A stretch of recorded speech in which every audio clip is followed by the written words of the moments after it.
দল আমার সঙ্গে বিশ্বাসঘাতকতা করেছে।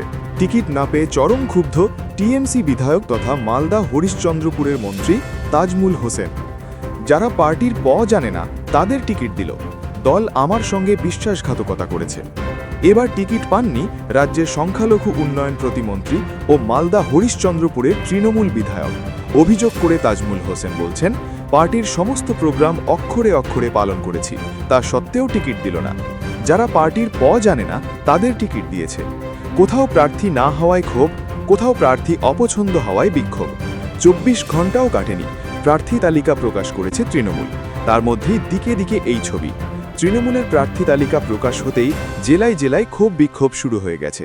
টিকিট না পেয়ে ক্ষুব্ধ তৃণমূলের একাধিক বিদায়ী বিধায়ক। অনেক কেন্দ্রে আবার প্রার্থী পছন্দ হয়নি দলীয় কর্মীদের। নিউজ ইন্ডিয়া থেকে অখিল সরকারের রিপোর্ট, মালদা। আমি কিছু ভেবে উঠতে পারছি না যে হিসাবে তৃণমূল দল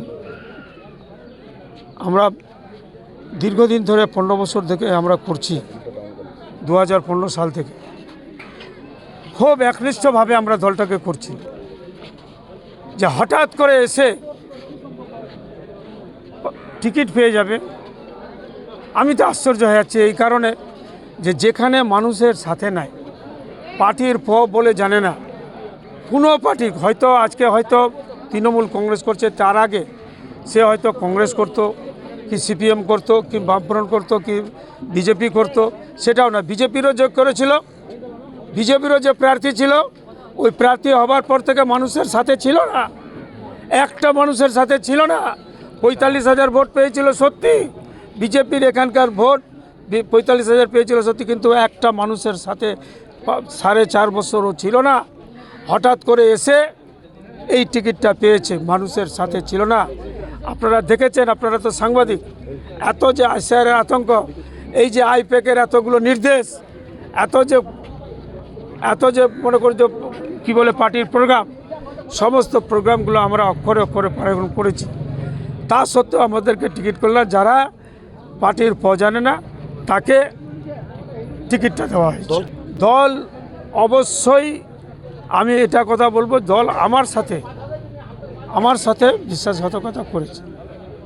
আইপ্যাক প্রত্যেকজনের কাছে টাকা পৌঁছাচ্ছে।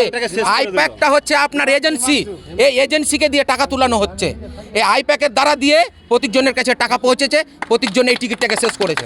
ব্যক্তিগত বলতে শুধু তাজমুলদা বলে না, আজকে 74টা এমএলএকে যে টিকিট দেয়নি, আজকে আমাদের এখানে কি হয়েছে বলুন তো, যারা টাকা দিয়েছে, আমি শুনতে পাচ্ছি চায়ের দোকানে যে টিকিট পেয়েছেন তাদেরই লোক বলছে নাকি কলকাতায় কোন আমাদের নেতৃত্বর কাছে ডিফেন্ডার গাড়ি পাঠিয়েছেন 4 কোটি টাকা দিয়ে।